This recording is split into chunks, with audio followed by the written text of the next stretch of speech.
or 2.5 weeks ago, I lost three people over the weekend. To one, my friend lost his mother to COVID. We lost a parent at our football club because we run a football club in North London called City of London FC. He passed from cardiac arrest, and I lost a schoolmate as well from a mixture of COVID and a cardiac arrest. So I was just thinking, how can I help and show my love to the people? So what I decided to do was just cook. I love to cook, so I decided to cook some food and deliver it to the families.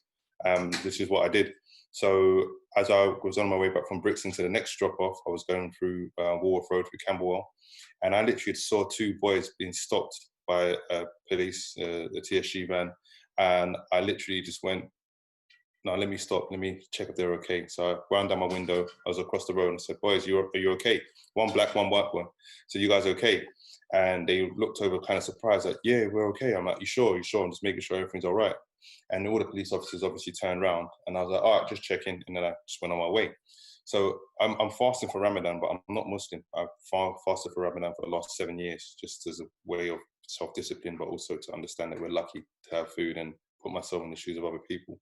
So I decided that I needed to go and get some dates rather than go home and break my fast. So I went to stop in the shop on Walworth Road, got some dates, jumped back into my car. I was literally in it for about 30 to 45 seconds. And as I was driving down the road, I saw the same police van with the lights on. I thought they must be rushing to somewhere else, pulled over immediately, and it was me. So they turned over and pulled alongside me, adjacent to me, and said, can you get out of the car? I said, no, I'm not going to get out of the car. What's the reason for this stop? Section 23, Misuse of Drugs Act. I said, sorry, you got the wrong person.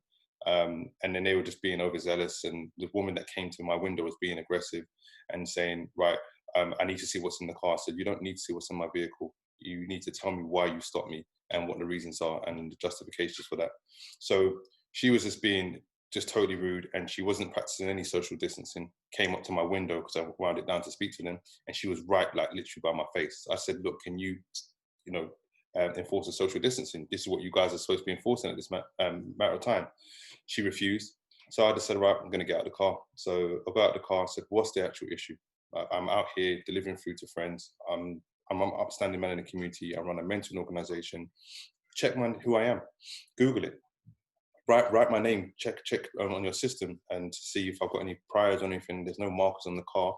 And they were just being totally unreasonable and just totally disrespectful. And there was this tall, muscular police officer who literally just grabbed me when I got out of the car, and I just said, take your hands off me. Don't touch me. I've not done anything wrong. There's no reason for you to put your hands on me.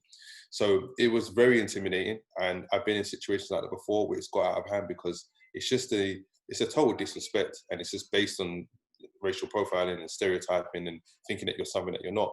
So they just really just took it to a level which I didn't want it to go to. But I just decided that enough is enough. I need to change my response to it. So I said, all right, cool. You're going to search me because you're detaining me. So if I don't do it, you're going to use reasonable force. So that's fine. Cool. Search me, which they did. But I chose the police officer in which to search me, the only one that was seeming to be okay. And then I was just literally kind of going back and forth with them saying, guys, you've got to work on your social skills and how you work with people in the community. You cannot be treating people like this. You don't know who I am or who I know or what I do. So then I just basically started to detail to them what I do. And that's when I went back to my vehicle to get my camera. And I thought, let me film this now. So I just wanted to document it, but I also wanted to showcase what they were doing to me as an upstanding black man in the community. I've worked in Southwark and across London for 21 years working with young people in different settings. For football coaching, I've coached Jadon Sancho, Reece Nelson, all the top players from Southwark. I've coached a lot of those boys. I've mentored so many people into their careers and what they're doing. I've just supported people. So the issue that I find is that because I'm wearing a hat, which I'm really now just pushing this whole hat just to break down this stereotype that I've got a hat and I've got a beard. So it means I must be a drug dealer if I'm driving a tinted vehicle or walking down the street a certain way. And the fact of the matter is that you ascertained that I was a drug dealer in 30 seconds. You know, that I don't know who, as a police officer, has that sort of training to ascertain and gain kind of reasonable cause to stop somebody. So from that, I just knew what it was, and it's always been like that. I've been stopped over 30 times in my life in that same exact way. You know, we're requested to be searched and reveal who I am. And I just had enough. After 24 years, I've had enough. I was assaulted by a police officer at the age of 14, just going on the way back from school to home. and it was without any grounds. Me and my mom tried to take it further with the CPS. They threw it out, even though we had CCTV footage. We had eyewitness accounts. He assaulted me with his truncheon twice on my abdomen, handcuffed me, dragged me along the platform, up the stairs.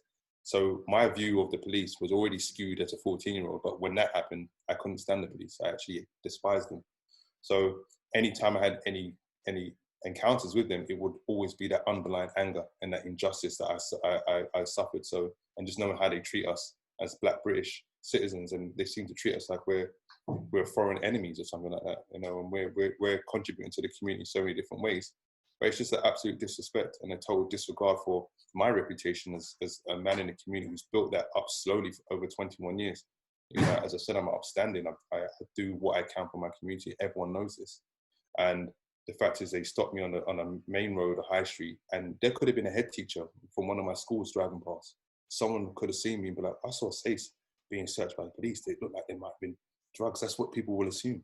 And I just said, no, this is defamation of character. This is disrespectful. So that's why I documented it and thought, let me school these police officers, like my students, like my mentees, and let them understand that they stopped the wrong person. You've described a situation where it would have been so easy to be angry, to be frustrated, but you had the presence of mind to go back to your car, get your camera, start filming. How difficult was that? I mean, you must have worked on that for a number of years. How difficult was that? I haven't. To be honest, it's been the last year, really. I've really been working on myself personally as a mentor and a role model to many young people in my community across London as well as Brighton.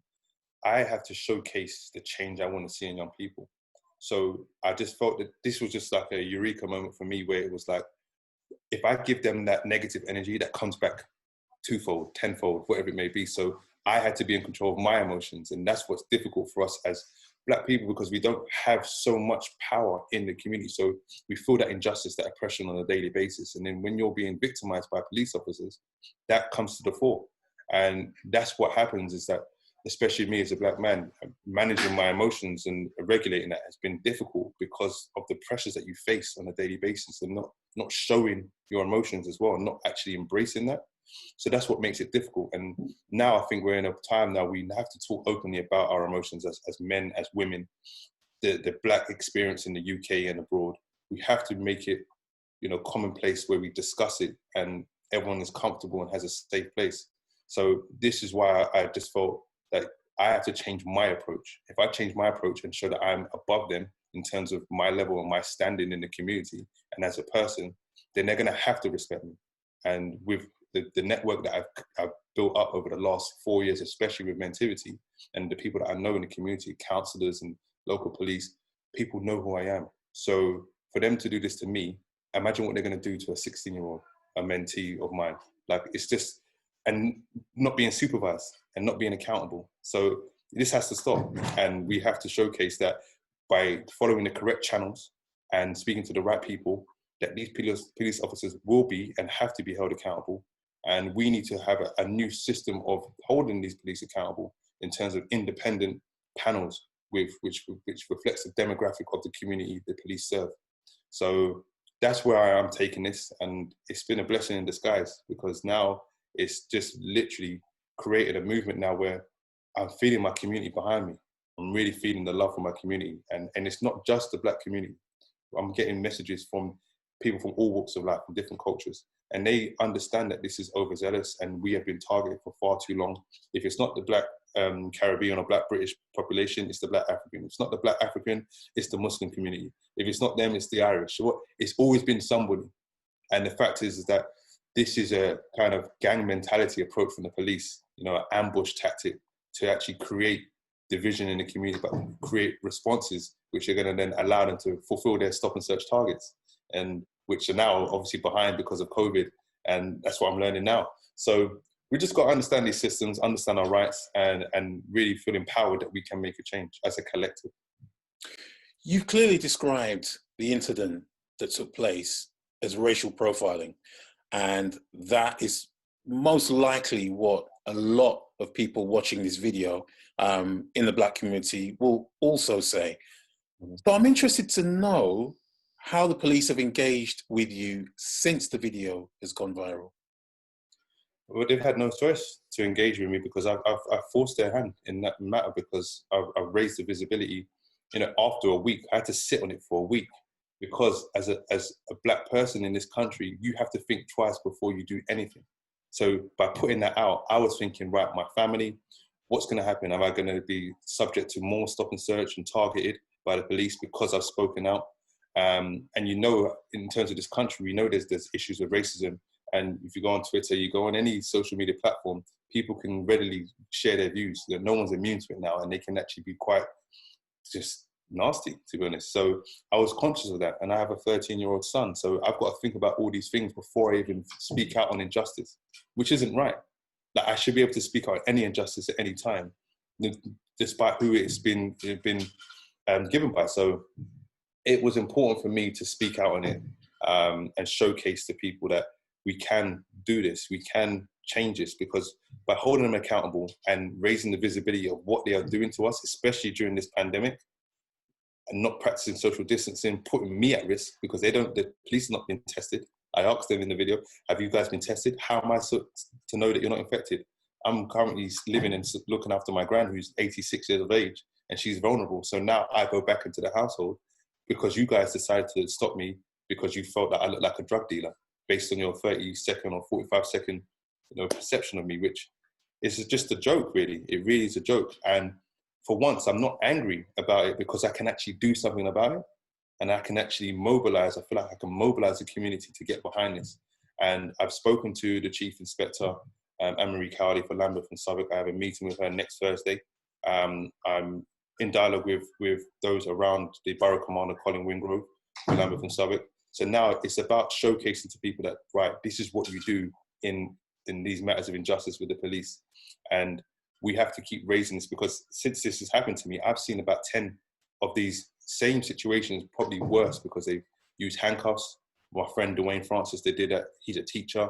Another young man, Samuel, who reached out to me yesterday, they did it to him in Shoreditch, choked him out, had him on the floor. Like, this is not, as I said, this is not the way that you should be policing us. Like, you stand for freedom, you stand for equality, you stand for justice, but you're not practicing it in your daily duties. How can you then be so contradictory in your approach? So we have to, as a black community, as a wider community, we have to hold them accountable. And these overzealous rogue police officers that just literally get off and hurting people and disrupting people's lives, and all this injustice that goes with it, that it's got to stop. You know, that time is done, and we have to progress as a community. Obviously, the video has gone viral. There's been a lot of comments, a lot of discussion about it on social media.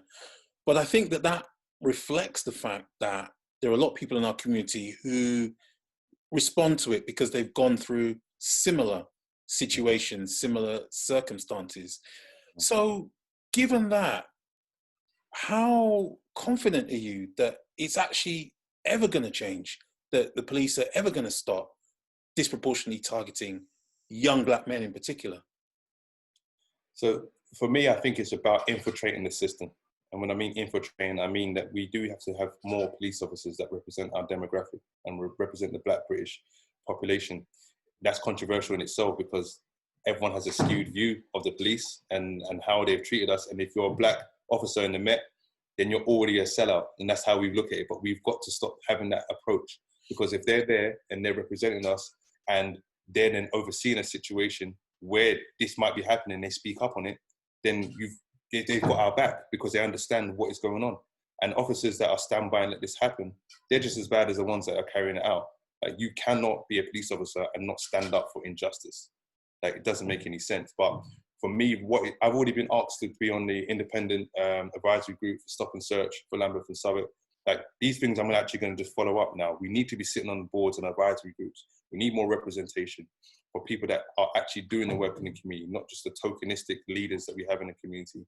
And I don't see myself as a leader. I see myself as part of a system of change and part of the human family where we need to speak up on these matters, because I feel that where we're going in life and in this civilization, that we're on a path to destruction if we don't start to infiltrate these systems, start to understand it, but create better futures for our young people and our children. You know, I have a son, I have nephews, I have nieces. and what world and legacy are we going to leave behind for them? So that's what's important to me. And there will be change. You know, I had a meeting yesterday with an official from Number 10, who was advisor to Boris Johnson, and he just spoke about helping us with what we're doing, but also helping to influence policy through our work on the ground. And that's where I'm taking this, because I never really felt empowered to make changes outside of my community and be accepted in that regard. But I don't really care about acceptance. I care about justice. I care about equality. I care about speaking up for what's right. And I care about my people. And I think now we've got a next generation of leaders in the community. We have United Borders, we have Justin Finlayson, we have Amani Simpson, we have Steve Orenford from Proud and Gifted. We've got so many people in the community. We've got Akala, we've got, our culture is so central to what it is to be British right now. People identify with Black British culture before they even identify with the Queen now. They'll start talking about Stormzy, they'll start talking about drill music, they'll start talking about everything that we brought, our actors, Hollywood. There is a demand for it, and it's our time as Black Britons to really now excel on the world stage, which we have been doing over the last 3-4 years. So for such a small minority, as we say, of the population, but we are the majority in the world, for us to do that, only 3.8% of the population, that is a feat in itself. That shows you the power of what we do, our culture. So I'm not going to stand by and allow us to be bulldozed by the powers that be, and on a daily basis. I'm not going to stand by and let our young people be victimized in school settings, outside of school. This is why we do the mentoring with mentivity, early intervention. We have to solve this issue ourselves. This is a community issue. And if the community holds the Metropolitan Police accountable and ourselves accountable for what's happening to our young boys and girls, then we'll start to see change. So based on what you said, because it is a message that many organisations in the community have expressed before. So you've got the likes of the Black Police Association, OBV, various kind of councillors and MPs, all saying that we need to be part of the system and make change from the inside. So based on what you said, do you feel that that message is really getting through and that people are taking it on board and that we are going to see the types of changes that we've as a community have demanded for so long? Yeah, I think when we see more people like myself, I'm just an average guy. I grew up on the council estate. I grew up on the Ellesbury estate. I'm South London born and bred. I'm a suburb boy. So we need more people that look like me speaking up. And I'm 37 and it's taken me a long time to get here. I've had my troubles in my life. I've had my obstacles. I've had my heartbreaks. But this has shaped me to be the person I am. And my passion is my community. And I think if we as a community, everyone understands that by investing time in yourself, first and foremost, and investing time in your young people, because that's all they want. They want our time, they want our attention, they want our experience, they want our knowledge. If we're not equipping them for life and the obstacles that are gonna come their way, then we failed them. I feel that some people in our community have continuously failed us. And I'm talking about ourselves. Like we've failed ourselves. Like we don't keep our money in our economy. We don't have our own economy. We keep spending money outside of our economy. We don't invest in ourselves. Like we're always looking to the government to solve our problems and asking for handouts. No, let's have a Mentivity Communities Fund where everyone puts in a pound. If 300,000 people put a pound in a month, that's £300,000 every month, which we can put towards healthcare, we can put towards youth clubs, investment or early intervention or sports clubs or whatever it may be. And this is what we need to do. And I don't think we understand the power of the collective, the power of what we can do. Everyone's trying to do for self. And I think back to my grandparents who came over in the Windrush. They had partners. They had ways of supporting each other and getting on a property ladder and cooking for each other, whatever it may be. We've lost that sense of community. And I feel that our previous generation have failed us to some degree as a collective. And I feel that we now are having to pick up the slack. And there's so much more to do. And I'm not daunted by it. I'm excited by it. I'm super tired. But I'm seeing some Black men, women, that are just doing great things in our community. And I know it's going to grow, and I know it's going to get to the point where we solve this issue and this community issue. So yeah, I think it's important. Representation is important. Having people like me, but equipping the young people for this is the key. And just going back to your experience on what happened on the night, Sace, as I mentioned, a lot of young Black people, have been stopped and searched by the police. What advice would you give in terms of handling a situation like that, not letting it escalate? Because, like I said, there'll be a lot of people watching this who also seen the video and seen you just respond calmly, but insist on your rights. So what advice would you give them to handle a situation like that? I think it's two things. I think it's about emotional regulation. And that's something which I had struggled with as a young man, because there was a lot of underlying anger for me in my life and the experiences that I faced. And I think once you give out that negative energy, it's going to come back to you. So I think it's about, by being informed and knowing your rights, that will give you the confidence to then articulate yourself in a certain manner. And it's not rising to what you're getting in terms of negativity. If you're not being detained, then you have no right to stay. So ask the officer, am I being detained? Am I free to go? They say yes, then you're on your way. And not enough young people know their rights. Not enough adults. I don't know my rights. But it's about us now using this video, as we're going to use it as a resource in schools to educate young people. And, you know, we're thinking of calling it the section boys because it's different sections. So literally, obviously, predominantly police officers are male, but it's about now breaking this down and delivering it to young people in schools, at home. So we have almost a stop and search Bible, which young people then can adhere to from a young age. If you're then having to practice this over time, you know, from the age of 7, 8, which sounds really extreme, but we have to prepare them for this. So when you're prepared, then you can overcome. If you're unprepared, you're going to fail. And with those things, when we fail with police, it can end in very negative ways, and in assaults or being charged with something or being charged with an offense. So it's about being informed. It all comes down to learning, down to education, down to us as the elders to pass on to the next generation so they can pass on to the next generation. And that's what we're not doing. Like, we're not passing on anything. We're not passing on generational wealth. We're not passing on generational knowledge. We're not passing on how to even embrace our mental health. You know, it's Mental Health Awareness Week. And I've done a number of interviews about my mental health journey. And it's not a negative stigma. It's important that we speak about it because we've been oppressed for longer than we can remember. And we've got a lot of trauma, which has been passed on. That's generational trauma. So we have to start to undo that. Because I realized when I had my son, 13 years ago, that I've got to change. He's going to look up to me as his role model, his Superman, because that's how I looked at my dad. And it's important that you prepare yourself and understand that what you do, your children are going to watch. So if our children watch us, stand by and let this happen to us, what are they going to think of us? What are they going to think of us? So we have to earn the respect of our young people too.